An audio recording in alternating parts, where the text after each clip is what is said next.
Today we want to share with you the second story, Tatiana's story. She was almost 2 years old when the Nazis came to her house and took all the family in Ukraine. It's a really amazing story.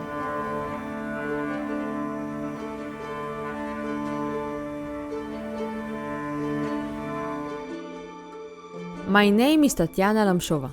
I was born on 25 of December 1939. When the war started, I was only 1.5 years old. Our family was really close. We lived all together, with all the grandmothers and the grandfathers, as was customary in the past. When the rumor started about the Germans, about that they are bad and they are killing people, my grandpa, when the Germans was visiting our home in Ukraine before, he was saying always how nice they are. When the Nazis started to go to every house, they came to our house.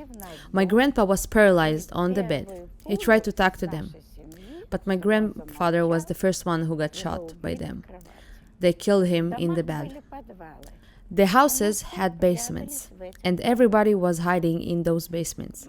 I was 1.5 years old, and my mom was pregnant. In that basement, she gave birth to the third girl. We were hungry. Nobody was feeding anyone, and we didn't even get to the ghetto. Mom took me and my older sister, she was 3.5 years old, and went out to find some food. And when we were gone, the Nazis came. Yuda, searching for Jews. And the baby started to cry. And so they won't find us. The door of the basement were under some closet. But the baby cried. They heard that, moved the closet, and shot my baby sister and our grandma. And then they took us to the ghetto. Everything looked like all the ghettos. Border wires, Nazis, guns. The Ukrainians was coming to the ghetto to bring hay for the horses. And our neighbor hid us in the hay. But it was dangerous to show ourselves outside when everybody knew that we are Jews. And it was a long story of hiding. Fast as we could, we came to the Buga River. And there was a lot of Jews. They put us on a boat and told us to lay down inside because the Nazis was lighting the river and checking it. And if there was any move, they were shooting. And that's how he moved us to the other side of the river. We found ourselves in Bershad, in Warsaw ghetto. They put us in a small room. I remember this room like it was yesterday. Long and narrow. There was furniture, some trough. It can be a table, bed, whoever you want it to be, and that's it. And that was our life in Bershad. And the Nazis was playing some game. They were coming inside and were shooting someone randomly.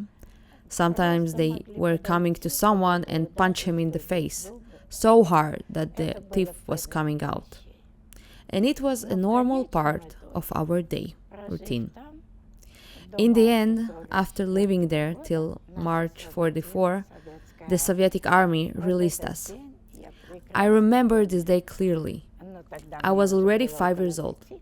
The Red Army came with horses. They took the kids for a ride. They had fun with them. It was so joyful. And I think life is good. I was studying, working. I wanted to study something new, but I had 2 kids already. I was an economist. I was working and studying. And here I live with my kids, grandkids. I have 2 kids, son and daughter, and 4 grandkids. They all were serving in the army. The youngest is 18, finished school and waiting to join the army. So I think that thanks God that we made it till now. It was Tatiana's amazing story, and we really was touched by it. And thank you so much for supporting her and many other Holocaust survivors by standing with us and supporting Voice of Judah, Israel, and the Jewish nation.